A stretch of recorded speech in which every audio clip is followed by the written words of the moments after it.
Shalom. Nuevamente nos encontramos en la ciudad de Jerusalén, que estamos en este lugar con el permiso del cielo para transmitir un nuevo mensaje de Torah. Regresamos al estudio del profeta Osea.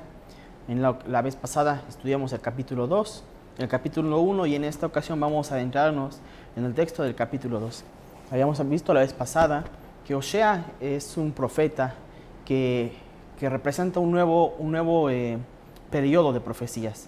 Habíamos hablado de que él es el maestro de todos los profetas que se van a venir en esta época, y por eso es que él el que encabeza todo este libro de Treasar, o lo que se conoce en español como los profetas menores. Habíamos mencionado que incluso Yeshayahu, Isaías, es también uno de sus alumnos.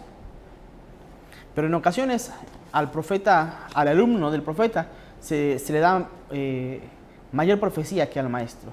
¿Cuál es el caso? Tenemos el caso de Elías Cohen y su alumno Shmuel Alevi. A pesar de que Elí era el maestro y tenía, digamos, un rango más alto en el servicio del templo, era sumo sacerdote, a su alumno Shmuel, a Naví, el profeta Shmuel, se le da un mayor grado de profecía. Igual con Osea, que él es el maestro, se le da un grado de profecía un poco menor a lo que va a recibir después su alumno Yeshayahu, Isaías. Habíamos comentado la vez pasada que Israel, en esa época en la que profetiza el Naví Osea, estamos hablando de los últimos reinados, que son 50 años, los últimos 4 reyes del periodo de Osea, del reino del norte. Pero el reino del sur todavía están a la mitad de sus reinados.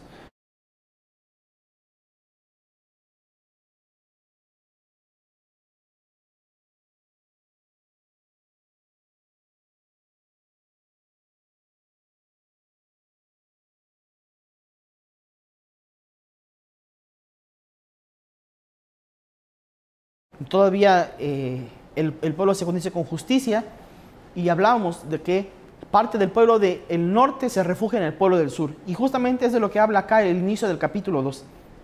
Dice, los números de los hijos de Israel como la arena del mar, que no pueden ser medidos ni contados. Dice el Pasuk 2, y serán consagrados los hijos congregados, los hijos de Yehudá y los hijos de Israel. Todos juntos tendrán una cabeza y subirán de la tierra. Acá preguntan muchas veces, ¿por qué es que se le llama al pueblo de Israel al pueblo judío? Veíamos en el episodio de Esther que la primera vez que se le llama judío a un hombre es a Mordejai. Y acá también, siempre que va a ser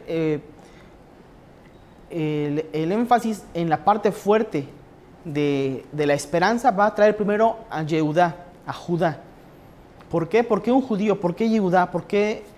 La razón es porque él fue el cuarto hijo de Jacob, y vemos en él un nivel de responsabilidad que no vimos antes con los demás hermanos. Cuando están en Mitzrayim, en Egipto, y está Yosef como segundo del faraón, y les está pidiendo quedarse con Benjamín, quien sale ahí para responder, y también cuando lo vendían a él en el pozo, quien sale un poco a defenderlo es Yehudá. Yehudá siempre tuvo esa voz de querer responder por el hermano. Y por eso es que aquí Hashem, y después le da el sehut de que sea de su tribu, de donde van a ser el Mashiach que se sienta en el trono de David. David mismo y todos sus descendientes vienen de la tribu, de la casa de Yehudá. ¿Por qué? Porque es la fuerza de responder por mi hermano, querer ver por su interés, no dejarlo solo. Y por eso es que el nombre de Yehudá sigue siendo mencionado a lo largo de esas profecías y de las que van a venir, y se le es dado el reinado. ¿Por qué? Porque es el reinado se llama en hebreo Harayut, el reinado de la responsabilidad, asumir esa responsabilidad por mi hermano y cuidarlo. Dice que en esa época solamente va a haber una cabeza para todos los reinos. Recordemos que en ese momento hay 2 reinados, uno en el norte y uno en el sur. En ese momento no va a haber más 2 reinados, va a haber uno solo. Y si grande será aquel día de Israel, les voy a llamar mi pueblo y les voy a decir apiadada. ¿Por qué? Estamos hablando, recuerden, del periodo de hace 2000, 3000 años, 2500 años por lo menos. Y de repente Hashem nos lleva a una profecía que no se va a cumplir, no se ha cumplido, que es todavía, todo lo que va a venir todavía va a pasar. Va a haber una parte en la que habla de castigos que se cumplieron, pero la redención no se ha cumplido. Dice el Pasuk 4, discutid con vuestra madre, discutid porque ella no es mi mujer y yo no soy su marido. En hebreo dice, yo no soy su ish. Y luego más adelante que también va a decir Baal y ish son dos palabras con las que se le llama al esposo. Pero Baal es más como el amo de la casa. Y ish es como marido, pero con una connotación de un poco más de amor. Entonces dice, yo no soy su amado en este momento. Cuando dice, yo no soy su marido, dice, yo no soy su amado, que borre sus fornicaciones de su rostro y sus adulterios de sus pechos. Dice, porque si ella no hace, cuando aquí habla de una mujer, está hablando como en la figura de la comunidad de Israel. Entonces dice, la comunidad de Israel en general transgredió contra mí. Dice, y si ellos no hacen esta mujer que es su madre, la comunidad de Israel no hace teshuvá, no se acercan, retornan, arrepienten de sus transgresiones, entonces yo voy a traer sobre ellos todos estos castigos. Dice, porque erró su madre y avergonzóse la que los parió, porque dijo, iré tras mis amantes y me darán mi pan y agua, lana y lino, aceite y bebidas. Y es lo que dice Hashem, dice, en la época en la que yo les daba la abundancia, ustedes pensaban que esa abundancia la tenían de sus ídolos, pero no. Cuando en el momento que yo retire mi abundancia de ustedes, van a darse cuenta de que de cuál mano es de la que comían ustedes. Dice, por lo tanto yo cerraré tu camino con espinos y cerraré tu campo y sus senderos no hallarás. Y seguirás a los amantes y los buscarás y no los hallarás. Y bueno, hasta el día de hoy, toda esta parte, estas 10 tribus del reinado del norte siguen desaparecidas.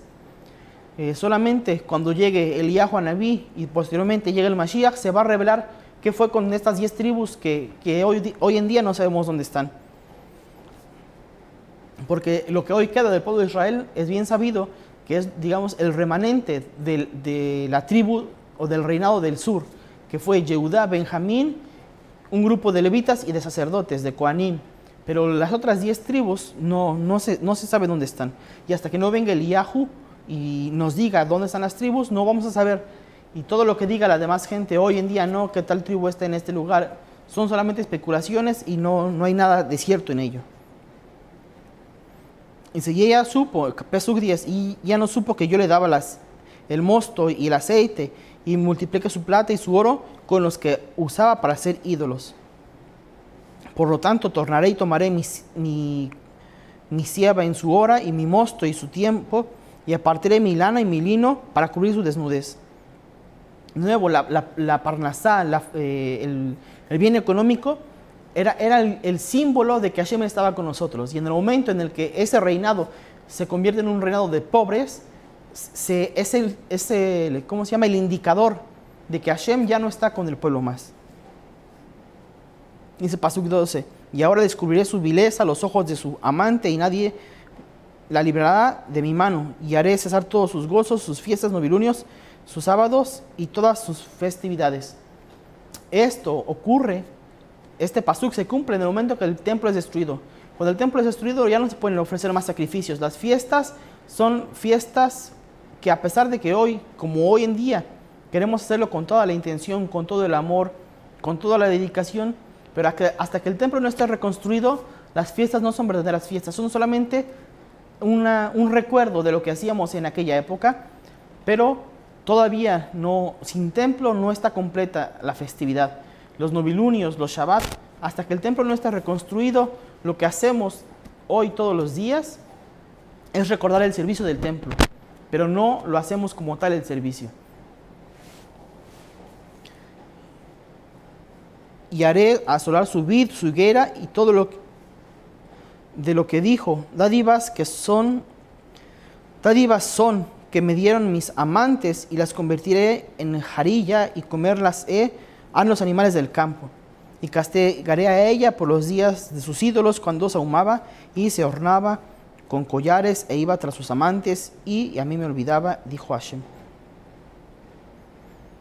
Entonces, todo este exilio que el pueblo de Israel ha pasado es este pasuk. Hay, hay algo muy parecido que dice en Shir HaShirim, en el Cantar de los Cantares. Dice, yo salía a buscar a mi amado y no lo encontraba. Lo buscaba y no lo veía.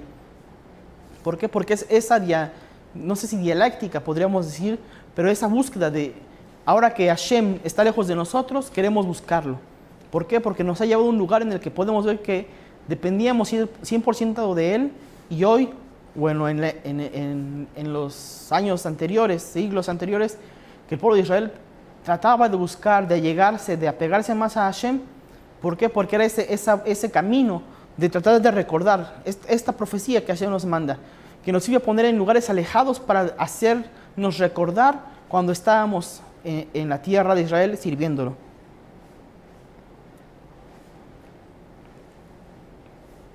Dice el Pasuk 16, por lo tanto yo la guiaré y la llevaré al desierto y hablaré a su corazón.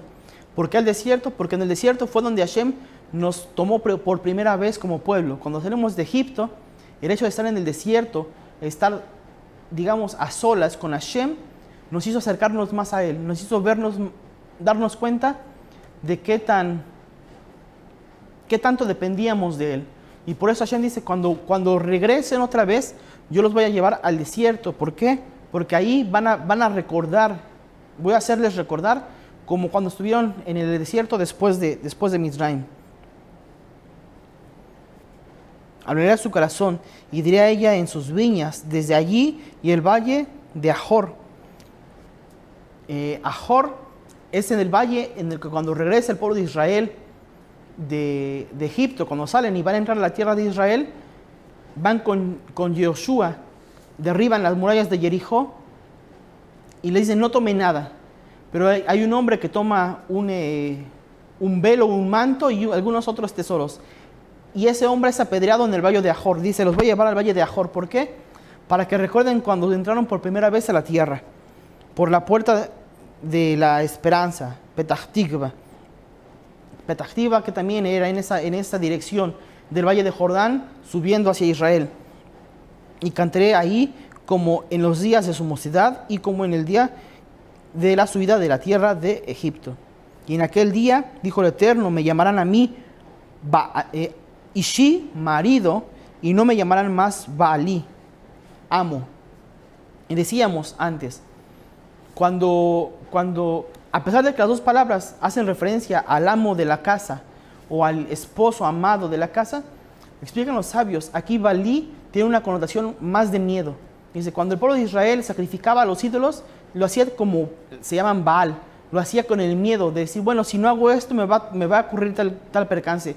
Entonces, digamos que era un pensamiento más primitivo, lo hago para que me cuide. Pero cuando el pueblo de Israel hacía el servicio de Hashem, lo hacía con la intención de apegarse, de amar más a Hashem y de que Hashem ame más al pueblo de Israel. Entonces dice, cuando vuelva de nuevo a Israel y pasen todos estos acontecimientos, va a ser que el servicio que ustedes hacen para mí no sea como el del temor que hacían con los ídolos, sino sea el de amor que hacían al principio, como los grandes profetas. Y quitaré el nombre de los Baales de su boca y no serán mencionados más por su nombre. Y haré con ustedes un pacto en ese día, y con los animales del campo, y con las aves de los cielos, y con los reptiles de la tierra. Y el arco y la espada y la guerra serán arrojados de la tierra, y hacerlos yacer con confianza en la tierra de Israel. Y desposaré para siempre, y con juicio, y con misericordia, y con piedad. Una vez que se cumpla esta palabra, el pueblo de Israel nunca más va a dejar la tierra de Israel. Y de aquí vemos que esta profecía nunca se ha cumplido. ¿Por qué? El hecho de que el pueblo de Israel durante 2000 años nunca se pudo asentar de nuevo en la tierra, nunca pudo tener de nuevo dominio total sobre sus acciones, como lo tenemos hoy en día, es el referente, el indicador de que esta profecía, esta nebuá no se ha cumplido aún. Y se van a habitar con confianza en la tierra. Y se los posaré con justicia, dice, y se los desposaré con verdad, y conoceréis al Eterno. Y será en ese día que responderé, dijo el Eterno, a los cielos, y ellos van a responder, y la tierra, y ella va a responder, y el mosto y el aceite, y ellos responderán a Israel.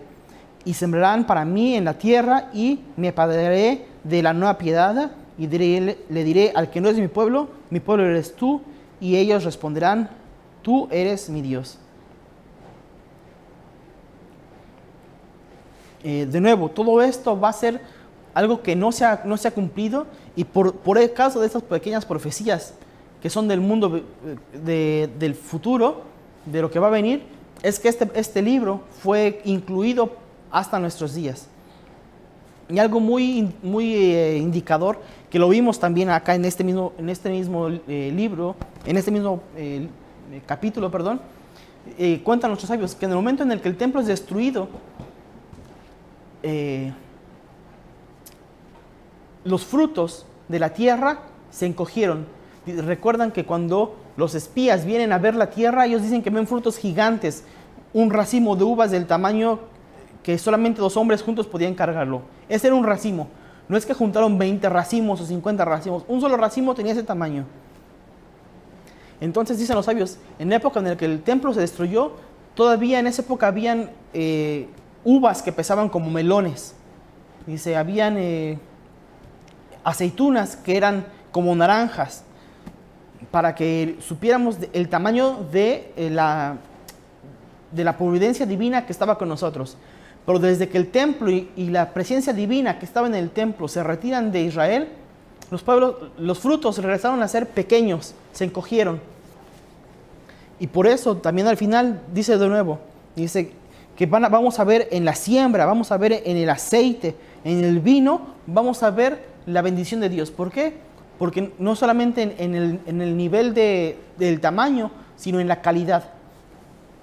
Y bueno, una anécdota curiosa que es que hoy, en nuestros días, hay gente judía que viven en el norte, que de repente tienen un pequeño campo, una parcela, una hectárea. Se ponen a sembrar uvas, hacen de repente vino, estudian 1 o 2 años, al 5.º año van a un concurso y de repente ganan el premio del mejor vino de ese año. Dicen, ¿cómo es posible que una persona que de repente 5 años se dedica a esto, gana premios de vinos o de aceites, que gente que lleva 50, 100 años de experiencia, de repente les empiezan a sacar esos